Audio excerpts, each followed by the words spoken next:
Olá, turminha maravilhosa! Hoje, quarta-feira, dia 16 de setembro. Tudo bem com vocês? Meu desejo é que vocês estejam, bem dispostos hoje, né? Eu desejo que tudo esteja indo muito bem com você e com a sua família. Bom, hoje na nossa aula de português, nós vamos deixar o livro de lado um pouquinho e vamos para o nosso terceiro paradidático, tá? O nosso terceiro paradidático, ele vai falar acerca de uma história pelo meio, esse aqui, tá? Então, o título do nosso paradidático é esse, uma história pelo meio, tá? Então, nós vamos fazer a leitura desse paradidático maravilhoso. Então, gente, esse paradidático, né, que é uma história pelo meio, ele foi publicado pela primeira vez em 1982, né? E esse livro, de acordo com a sinopse aqui, né, ele diz que ele já começa pelo meio, né? E por que essa autora ela decidiu começar pelo meio? Porque acho que geralmente a gente não lembra mesmo, né, o início. A gente ouve as pessoas contarem, né, o início, como que a gente era bebê, como que a gente nasceu, e aí a gente vai aprendendo e vai transmitindo, repassando essas informações, né? E aí ele diz, afinal, lembra a autora, ninguém sabe como as coisas começaram. A gente mas como é que começou aquela amizade mesmo? Mas como começou esse amor, né? Como começou essa história? Quando a gente percebe, as coisas já estão acontecendo. E aí ela dá início a uma história que se desdobra em muitas, tá? Então, uma história que se desdobra em muitas. Acima de tudo, o seu livro é um elogio à leitura, não a que se resume ao enredo, mas aquela que instiga o leitor a criar sua própria história a partir de uma linha. Interessante, né? De uma palavra, de um espaço em branco, aquela em que ela pode redefinir vocábulos ou usá-los como fórmulas mágicas capazes de provocar diferentes efeitos. Ai, que maravilha, né? Com certeza é uma leitura maravilhosa, muito proveitosa, né?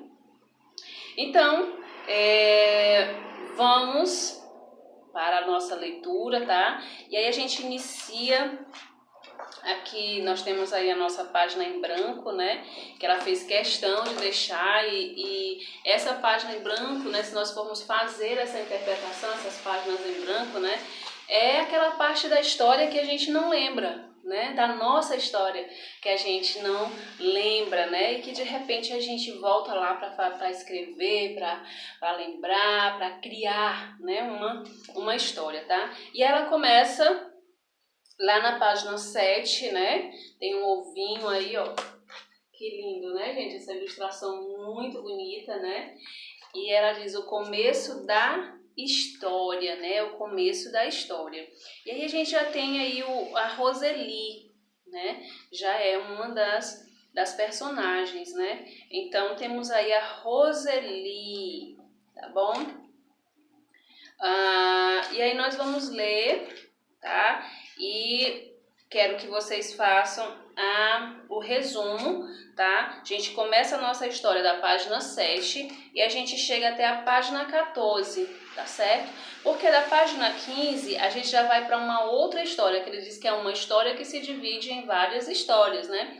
Então já vai a história do passarinho que estava sendo vendido, então aí já é uma outra história. Então a gente vai com o começo da história. Como começou a história? E aí você vai fazer essa leitura e no seu caderno de produção textual você vai colocar paradidático, coloca o nome do paradidático, uma história pelo começo, coloca a data de hoje. Aí você vai fazer a leitura e vai fazer um resumo, o que você entendeu, quem são os destacando os personagens, do que trata essa primeira parte, né? O começo da história. Então é interessante que você coloque o começo da história, tá? E aí você faz aquele resumo. E no final, no caderno de desenho, você vai também colocar uma história pelo meio, o começo da história, e vai fazer uma representação, tá certo? uma representação acerca dessas páginas. Você escolhe um desenho, né, que possa representar essa parte da história, entendido? Então, ó, beijo grande para vocês, bom trabalho, boa leitura, né? Vamos lá, mãos à obra. Tchau, tchau.